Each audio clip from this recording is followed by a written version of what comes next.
لقصيدي بحر نورا هاتوا أفرمي أوندي ذاتي إيوة مخزني فضل كمالاته وتأي بيغمري خواه صلى الله عليه وسلم بأندازي قوري إيوة لمن دا بوحد نقص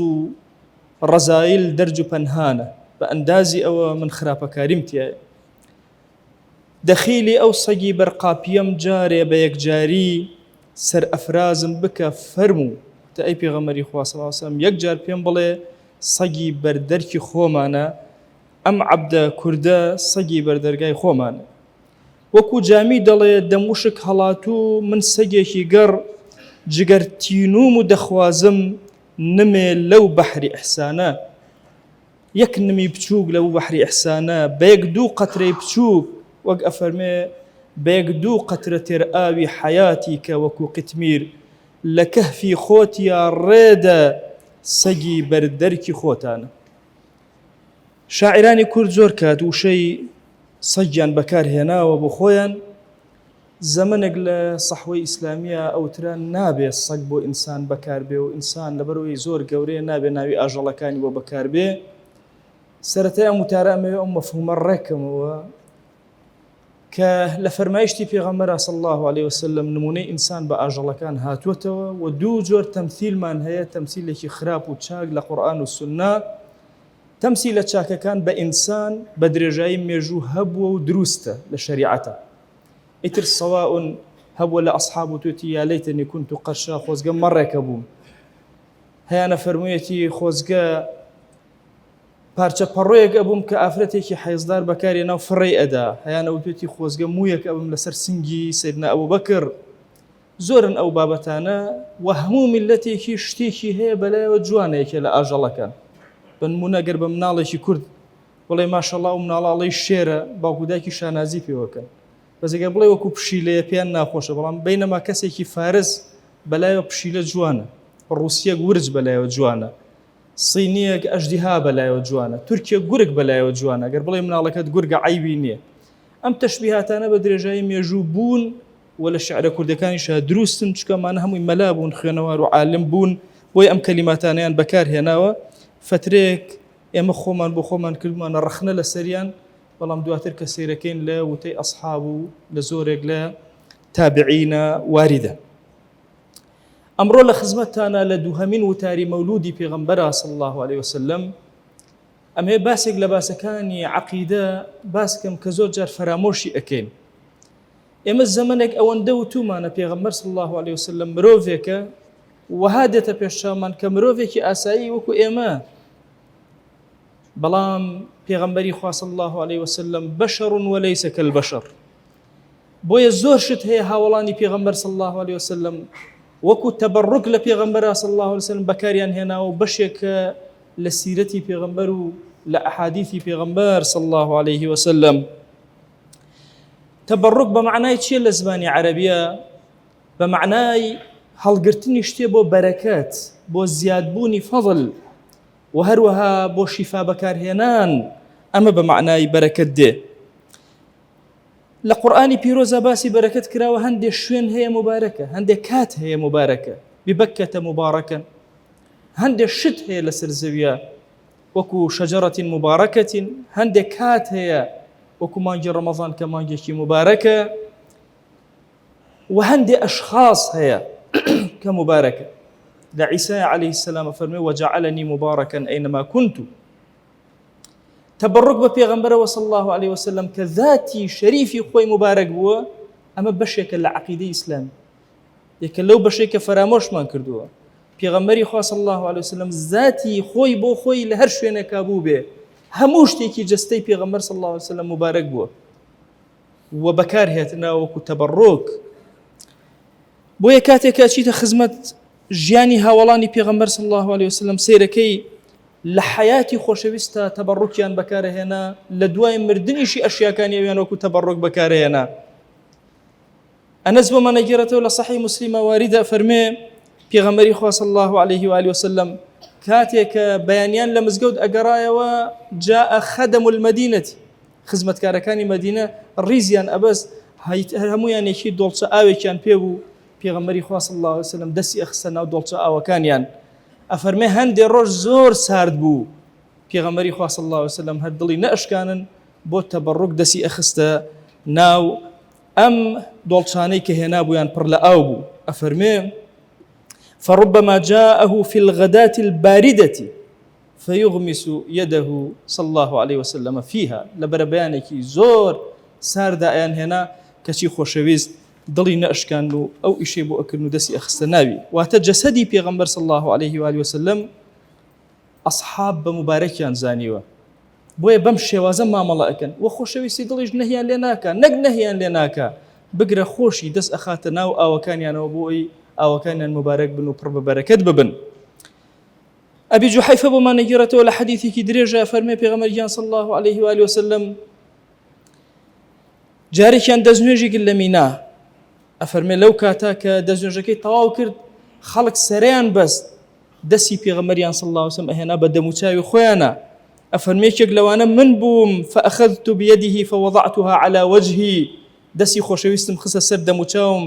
فإذا هي أبرد من الثلج دەستی مبارەکی فێنکتر بوو لە بەفر وأطيب رائحة من المسك ودەستی بۆن خۆشتر بوو لە میسک. تەبەڕوکیان بە قژی پێغەمبەرەوە کردووە صلی الله عليه وسلم. بۆیە کاتێک لە حەجە خۆشەویستی دڵ ئەمری فەرمووی ئیشارەتی کرد بۆ حەلاقەکە فەرمووی لێ ڕاستم یەکەم جار چاککە فەرمووی ثم قال للحلاق خذ وأشار إلى جانبه الأيمن ئەفەرمێ کە لێی کردەوە خۆشەویست دڵ قژیەکانی درێژ بوو تا سەر شانیە هات دەنکە دەنکەی کرد و دووسێ دەنکی بۆ هەر یەکێک لە سەحابەکان خۆی پێ ئەدان پێغەمبەری خوا صلی الله عليه وسلم. ڕاوی ئەم حەدیثە ئەفەرمێ لە خزمەت پێغەمبەرە ئەبوو طەلحە ئەفەرمێ لە لای چەپی کە لێی کردەوە فەرمێ ئەبوو طەلحە وەرە ئەوە چەندانەیە بدەم بە تۆ و چەندانێکی دا بە دایکی ئەنەسی کوڕی مالک کە ڕاوی حەدیثەکەی ئەفەرمێ دایکم هەندێک لەو قژانەی هەڵگرت بوو وەکو بەرەکەت لە ماڵەکەمانە. ئەفەرمێ ثم جعل يعطيه الناس اینجا وردە وردە ئیدا بە هەموو خەڵکی یەک تۆزی پێغەمبەر صلی الله عليه وسلم لەم پێشچاوەیە هێشتەوە. ئەفەرمێ کاتێکەوە وردە وردە مووەکان تەوزیع کرا خالدی کوڕی وەلید خەوتە بوو خێزانی خەبەری کردوتی چی ئەکەی مووەکان تەواو بوون. ئەفەرمێ بە پەلە هاتە خزمەت پێغەمبەر صلی الله عليه وسلم بە شپرزی یا رسول الله هاتوومەتە خزمەت ئەی بەشی من پێکەنی فەرمی ئەمەم بۆ تۆ هێشتووە ئەی خالد ئەمزانی کە دێی. بۆی خالدی کوڕی وەلید لە هەموو جەنگەکانە ئەو مێزەر و عیمامەی کە ئەیکردە سەری زۆر ئەی پاراست چکە مووەکانی پێغەمبەری صلی الله عليه وسلم لەناو عیمامەکەیە دانا بۆ وەکو بەرەکەت بۆی لە جەنگەکانە سەرکەوتن بەدەست بهێنن. تبركيان كردوا بتفي بيغمبر صلى الله عليه وآله وسلم هومن أزانين كسيدنا علي لخيبرة تشاوكاني تشازار وتنا راحتي وترمديكي هو خوشويستي ضل بتفك كرد سرچاوي تشاوكاني تشاغو كأن ليس فيها شيء وكأن ما هيش تقل تشاوكاني النبو هج آزاريكي نبوة. أصحابي بيغمبر صلى الله عليه وسلم زور همو آوكان حتى آوي لوتي بيغمبر صلى الله عليه وسلم بمبارك سير كردوا بەتایبەتی کاتێک کە کافران لە سڵحی حودەیبیەیە کاتێک کە کافران چاویان لێبوو ئەگەر پێغەمبەر صلی الله عليه وسلم دەستنوێژی ئەگەر پرژەی ئاوەکەیان ئەگرت و هەموو ئەیان هێنا بە دەموچاوی خۆیانە کافران ئەیان وەڵڵاهی زۆر مەلیک گەڕاوین بەڵام بە هیچ شێوازێک کەسێکمان نەبینیوە ئاوا تەقدیس کرێ وەکو ئەصحابی محەممەد صلی الله عليه وسلم تەقدیسەکەن. عەبدوڵڵای کوڕی ڕەواحە ئەسمای کچی ئەو بەکر کاتی ئەفەرمێ لەدایک بوو بردمە خزمەت پێغەمبەر صلی الله عليه وسلم زمانێک بوو کە چوو بووینە ناو مەدینە هیچ مناڵێکی کوڕ لەدایک نەبوو یەکەمین کوڕ عەبدوڵڵا لەدایک بوو ئەفەرمێ کاتێ بردمە عەبدوڵڵای کوڕی زوبەیر ئەفەرمێ کە بردمە خزمەت پێغەمبەر صلی الله عليه وسلم یەکەمین شت تفی خۆی تفی مبارەکی خۆی هێنا بە لێویە ئەفەرمێ وەڵڵاهی یەکەمین شتێک کە چوە ناو لاشەی عەبدوڵڵاوە بریتی بوو لە ریق و تفی پێغەمبەر صلی الله عليه وآله وسلم. ئەمە بەلاتانەوە غەریب نەبێ ئەصحاب پەلاماری تفی پێغەمبەریش بدەن صلی الله عليه وسلم. ئێمە عەتر بەکارهێنین هەندێک جار عەترەکان لە خوێن و کەسیشمان ناڵێن پیسە لە خوێنی ئاسکە کە وشک ئەبێتەوە وەکو میسک بەکارێەوە مەوادەکەی ئەگۆڕێت لە خوێنەوە بۆ شتێکی تر بەکارهێنین. ئەصحاب بۆ بۆنی بخۆشی پێغەمبەر صلی الله عليه وسلم ئەبەم شێوازە مامەڵیانە کرد حتا عەبدوڵڵای کوڕی زوبەیر یەکێ لە جارەکان کە هەندێک خۆشەویستی دڵ صلی الله عليه وسلم خوێنی دایە خوێنی خۆی هی حیجامەکە فڕی بدا خواردیەوە روايتك صحيح كأفرمي دار قطني يعني أفرمي خواردي وبيغمري خاص صلى الله عليه وسلم كسيري كل خلق الله تفيكر وتفيه مجه بيرجع فرمي أول شيبو وتيان والله عبد الله وتاخونا كي خوارد بيغمري خاص صلى الله عليه وسلم نهي لنا كلما بڵێ بۆچی ئەمەت خوارد فەرمووی وەیل بۆ ئەو کەسانەی کە بەدەست و وەیلی تۆش بەدەستی خەڵکەوە بەڵام هەر لاشەیە کە خوێنی منی تێچوو ئیتر ئەو لاشەیە بە هیچ شێوازێ ئاگر نابینێ بەشێک لە لاشەی من چۆتە لاشەتەوە تەبەڕوکیان کردە بە عارەقی پێغەمبەرەوە صلی الله عليه وآله وسلم ئەصحاب ئەنەس بۆمان ئەگێڕێتەوە ئەفەرمێ ئوم سولەیمی دایکم لە ئەخوالی پێغەمبەر بوو صلی الله عليه وسلم بە شیریش ئەگەیشتەوە سەر پێغەمبەر صلی الله عليه وسلم هەموو جارێ خۆشەویستی دڵ ئەگەر بچواتە دەرەوەی مەدینە لە ماڵی ئەوانە ئەخەوت لە جێگەکەی ئوم سەلیمە ئەخەوت سولەیمە ئەخەوت ئەفەرمێ یەکێک لە جارەکان پێستەیەکی ڕاخست بوو پێغەمبەری خوا صلی الله عليه وسلم لەسەر ئەو پێستەیە خەوت شوێنەکەی زۆر گەرم بوو عارەق ئەتکایە خوارەوە ئەتکایە سەر پێستەکە ئوم سەلیمیش بەلۆکەیەک ئەیگرت و ئەیکردە ناو شوشەیەکەوە زۆر بە وریایی خۆشەویستی دڵ صلی الله عليه وسلم کە هەستایەوە فەرمووی ئەوە چی ئەکەی ئوم سولەیم والله یا رسول الله ئەو عارەقەی تو ئەگرم بۆ دووشت لە ڕوایەتێکە ئەفەرمێ بۆ ئەوەی بیکەمە ناو عەترەکانمەوە عەترەکانم بۆن خۆشکە لە ڕوایەتێکیشە ئەفەرمێ ئەی پێغەمبەری خوا صلی الله عليه وسلم ئەمە کاتێک کە بەکارهێنم بۆ ئەوەی ڕۆژێک لە ڕۆژان ئەگەر مناڵێک لە مناڵەکانمان نەخۆش کەوت تەبەڕوککەم بەمەوە و بتوانم بیکەمە شیفا بۆ مناڵەکان پێغەمبەری خوا صلی الله عليه وسلم فەرمووی ئەصەبتی فەرمووی نەرجو بەڕەکەتەه لصبیاننا فەرمووی ئەصەبتی زۆر ئیشێ باشت کرد ئەی ئوم سولەیم تەبەڕوک بە هەموو جلوبەرگی پێغەمبەرەوە صلی الله عليه وسلم عەباکەی خۆشەویستی دڵ صلی الله عليه وآله وسلم کە عەباکەیەکێک لە هۆکاری داواکردنی لەلایەن سەرۆکی منافقەکانەوە تەنها بۆ ئەیزانی ئەم عەبایە ئەگەر بەر لاشێ ئەم بکەوێت و لەناو گۆڕەکە بێ نەجاتی ئەوێ بۆیە تەڵەبی ئەوەی کرد کە عەباکەم بدەنێ لەسەر مەرگا بۆی بیپێچم بەخۆمەوە لەناو گۆڕەکەم پێغەمبەری خوا صلی الله عليه وسلم عەباکەی دایە و لە خاتری کوڕەکەیە کە کوڕەکەی مسلمان بوو بۆی دڵنەوایی بکە بەرەکەتی جلوبەرگی پێغەمبەر صلی الله عليه وسلم لە حیاتی خۆی دوای حیاتی خۆشی بووە خۆشەویستی دڵ صلی الله عليه وسلم ئەو کەلوپەلانەی کە ماوەتەوە ئەوەی کە بەر لاشەی شەریفی ئەو کەوت بێ هەر بە مبارەکی لەسەر زەویان ماوەتەوە بۆیە هەندێک جار ئەصحاب تەنانەت تەبەڕوکیان بە جێپەنجەی ئەو کردو ئەبوو ئەیوبی ئەنساری فەرمێ نانم لەگەڵا ئەخوارد دەستی بۆ هەر شوێنە بردایە منیش دەستم ئەبردە ئەو شوێنە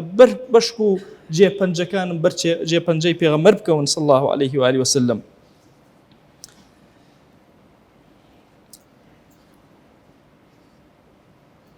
هەموو ئەوانەی کە پێغەمبەر صلی الله عليه وسلم بەکاری هێناوە ئاثارەکانی لە دوای وەفاتی ئەصحاب بەکاریان هێنا هەمومان ئەزانین کە دایکمان عائیشەیەکێ لە عەباکانی هەڵگرت بوو لە دوای خۆی ئوم سەلەمە عەباکەی هەڵگرت ئەفەرمون هەر کەسێ نەخۆشە کەوت ئەچوە لای ئوم سەلەمە بۆ ئەوەی کەمێک لە عەباکە بکاتە ناو ئاوە هەتاوەکو بێتە شیفای و هەندێ مووی پێغەمبەر صلی الله عليه وسلم لە لای ئەو بوو هەر کەسێک کە نەخۆش بکەوتایە ئەچوت خزمەتی مووەکانی ئەخستە ئەوە ئاوەکەی ئەدایە ئەبۆ شیفا و بەرەکەت بۆی بۆیە لە حەدیثێکی صحیحی مسلمە هاتووە ئەفەرمێ إذا كان أصاب الإنسان عين أو شيء أفرمي أجر تشاو بر إنسان بكوتا يشتق لو بابتانا أم سلمة رحمتي خوالي بهات أمي هنا أي كردنا أو أمواني بيغمر صلى الله عليه وسلم أبو شفاء وأبو رحمة بوي أم بشل سيرتي بيغمر صلى الله عليه وسلم زور قرنق بو إما وانا زانين بيغمر صلى الله عليه وسلم كناوي أهنري بس هذا سير كين وانا زانين كباسي أو أكل لشوينة كان موي هي وإما بس هذا سير كين بتابتي أجر مويك سندي هبه ثابت به شك أمواني بيغمر صلى الله عليه وسلم زوري كان ما نو بس سندي ثابت خوشاكاني بيغمر صلى الله عليه وسلم بس سندي ثابت تنانات هر یەکێک لەو هاوڵانەی کەم وەکانی هەڵگرتووە خۆی بۆ خۆی جۆرێک لە جۆران فەخری پێوە کردووە خەڵک هەموو زانیوێتی لای ئەوانە هەبووە وەی سەیدنا معاویە لە کاتی سەرەمەرگا ئەفەرمێ قوتوویەکی زۆر بچووکی جوانی دەرهێنا کردەوە نینۆکێکی تیاوە فەرمووی ئەم نینۆکەی پێغەمبەرە صلی الله عليه وسلم ئەگەر مردم بیخەنە ژێر زمانم با لە گۆڕەکەما لەگەڵما بێ لەعەل لەبەر بەرەکەتی پێغەمبەر صلی الله عليه وسلم بکەوم ئەصحاب بەم شێوازە بە تەعزیم سەیری پێغەمبەر ئەکەن بە گەورەی سەیری ئەکەن أو فرياد راسي دنيا وآخرة مانا بوي إيمي أمتي بيغمبر صلى الله عليه وسلم أبي زور هشيارنا ما ملكين لقال ذاتي بيغمبر صلى الله عليه وسلم إما بەشێکمان هەیە لە عەقیدا کە ئیلاهیاتە و ڕەبتی بە پێغەمبەر بە خوداوە هەیە جەل جەلاله. بەشی دووهەممان لە بریتە لە نبوات کە بەشی بە پێغەمبەرەوەیە صلی الله عليه وسلم. بزانین چۆن مامەڵە لەگەڵ ئەو خۆشەویستەی دڵا ئەکەین، لەگەڵ کەلیماتیا چۆن مامەڵە و تەسەڕف ئەکەین. ئەزانن پیاوی گەورەی وەها هەبووە لەم ئومەتەی پێغەمبەر صلی الله عليه وسلم ئەگەر لە خزمەت حەدیثێکا دانیشت بێ جارێک دەستنوێژی کردو دوور کات نوێژی کردو اینجا لە خزمەتیا دانیشت تێوە حەدیثی پێغەمبەرە صلی الله عليه وسلم. ئەوە زمانی خۆشەویست فەرموویەتی. بۆیە کاتێک کە باسی سنەتتان بۆ ئەکرێ باسی حەدیثی پێغەمبەر ئەکرێ ئەوێ بە تەقدیس سەیریکەین. کاتێک کە سنەتێکی پێغەمبەر جێبەجێ ئەکەی صلی الله عليه وسلم وەها نەزانی کارێکی سادەیە، کارێکی زۆر گەورە جێبەجێ ئەکەی. خۆشەویستی دڵ دێتە پێش چاوت کە تۆ ئەوە جێبەجێ ئەکەی. ئێمە لە ڕووی مادە و معنای پێغەمبەر صلی الله عليه وسلم بەرەکەت وەرئەگرین. ئەفەرمون مادەی پێغەمبەر صلی الله عليه وسلم بەرەکەتەکانی وردە وردە لەسەر زەویە منقەطع ئەبن نامێنن، بەڵام معنای پێغەمبەر صلی الله عليه وسلم بەرەکەتەکانی هەتا هەتای و ئەمێنێ. هەموو ئەو حەدیثانەی کە ئەمڕۆ هەیە هەمووی بەرەکەتی معنای پێغەمبەر صلی الله عليه وسلم. والله ئەی گەنج کە تۆ ڕێزێک لە دایک و باوکت ئەگری بە فەرمایشتێکی پێغەمبەر صلی الله عليه وسلم، کە قسەیەکی نەرم و هادی ئەکەی بە فەرمایشتی خۆشەویستە، کە قسەیەکی هەڵە بە زمانتان نایە خۆشەویست لە پێش چاوتە، کە جلەکان لە بەرەکەی لە ڕاست لە بەرەکەی خۆشەویست لە پێش چاوتە، کاتێکە کەسابەت ئەکەی خیانەت ناکەی خۆشەویستی دڵ صلی الله عليه وسلم لە پێش چاوتە. ئەم شەریعەتە مەزنە بە هەموو باڵەکان و هەموو فەرعەکانیەوە پێغەمبەری خوا صلی الله عليه وسلم لە پێشەوە بە معنەویەت ئەبینی. بۆیە حتا ئەگەر ئێمە بەهرەمەند نەبوو بین لە تەبەڕک بە پێغەمبەرەوە صلی الله عليه وسلم لە مادەیە، ئەبێ بەهرەمەند بین لە تەبەڕک بە پێغەمبەرەوە صلی الله عليه وسلم لە معنایە. کۆتا قسم لە خزمەتانە هەرچی ڕەبتی بە پێغەمبەرەوە بێ صلی الله عليه وسلم گەورە بوو. زەمانێک کە ئەوی تیا بوو ئەو زەمانێکی زۆر گەورە بوو. خير القرون قرني، هر کەس چاوی پێغەمبەری بینی صلی الله عليه وسلم زۆر گەورە بوون. ئەصحاب کە ئەفەرمێ ڕۆژگارێکتان بەسەرا دێ ئەچن ئەتانەوەی قەڵایە بگرن پێتان ئەڵێن ئایا کەسێک ماوە بە چاوی سەری پێغەمبەری بینی بێ صلی الله عليه وسلم؟ ئەڵێ ئەگەر بڵێن بەڵێ کەسێک ماوە چاوی پێغەمبەری بینی بێ صلی الله عليه وسلم قەڵاکەتان بۆ ئەکەنەوە. لە مێژوودا سەدان قەڵا ئەوە کرایەوە. زەمانێک جێ بەسەرتانە پێتان ئەڵێن کەسێک هەیە چاوەکانی کەسێکی بینی بێ کە ئەویش پێغەمبەری بینی بێ. ئەفەرمێ کاتێک کە ئەڵێن بەڵێ قەڵاکانتان بۆ ئەکرێتەوە، زەویتان بۆ فەتح ئەکرێ بە بەرەکەتی چاوێک کە پێغەمبەری بینیوە صلی الله عليه وسلم، بە بەرەکەتی گوێیەک کە دەنگی پێغەمبەری بیستوە صلی الله عليه وسلم. والله لە حەدیثا کە بیستان وترا سمعت رسول الله صلی الله عليه وسلم ئینسان لاشێ ئەکەوێتە لەرزە کە سەحابەیەک بۆمان نەگەێتەوە ئەڵێ گوێم لێ بوو، گوێ بە گوێی خۆم گوێم لە دەنگی پێغەمبەر بوو صلی الله عليه وسلم. ئەم معنایە هەتا هەتایە لەسەر زەویە ئەمێنێ. ئێمەش ئەبێ لە هەموو مانگێکی مەولودا عهد تازەکەینەوە بۆ جێبەجێکردنی سنەتەکانی پێغەمبەر صلی الله عليه وسلم، بۆ تەبەڕکردن بە هەموو کەلیمەیەکی ئەو، بە هەموو معنایەکی ئەو، بە هەموو سنەتێکی ئەو. خوایە داوات لێ ئەکەین بە شوێن کەوتەی پێغەمبەر صلی الله عليه وسلم قبوڵمان کە. یا ڕەبی خوایە هەڵەو کەم و کوڕیمان لە هەر سنەتێکی پێغەمبەرە هەیە صلی الله عليه وسلم، خوایە لێمان خۆش بە. یا ڕەبی خوایە دەرگاکانی خەیر بەسەرمان ناکەرەوە. یا ڕەبی خوایە ئیمانمان دامەزراوکە. یا ڕەبی خوایە داوات لێکەین بە کەڕەمی خۆت لە فتنەی ئەم زەمانە بمان پارێزە ما ظهر منها وما بطن. یا ڕەبی خوایە ئومەتی ئیسلامی بخەرە فەڕەحی، ڕەحەتی، هێز، توانا، دەسەڵات بەرزمان کەرەوە یا ئەکرەم الئەکرەمین. یا ڕەبی خوایە ملی کافران بشکێنە یا ئەکرەم الئەکرەمین. خوایە لێت ئەپاڕێنەوە ملی مولحیدان بشکێنە یا رب العالمین. خوایە ئەوانەی سوء و خراپەیەکیان بۆ دین و دینداران ئەوێ خوایە لە کۆڵ ئەم ئومەتەی پێغەمبەریان بکەرەوە یا ئەکرەم الئەکرەمین. خوایە ئەم ئیمانداران لەناو ئەم ماڵەی تۆیە کۆبوونەتەوە جەم بوون، ئەمانە قەت سوژدەیان نەبردەوە و سەری بەرزیان نەوی نەکردووە ئیلا لە بەردەم تۆیان نەبێ، ڕکوعیان نەبردووە تەنها بۆ تۆ نەبێ. خوایە ئەمانە دەستی زەلیلی دوعا بەرز ناکەنەوە ئیلا لە مەقامی تۆیان نەبێ. دەیە ئیلاهی داوات لێ ئەکەین بە کەڕەمی خۆت و ڕەحمەتی خۆت هەر دوعایەکە بەرزی ئەکەنەوە لێیان قبوڵ کە ادعوا الله وأنتم موقنون بالإجابة.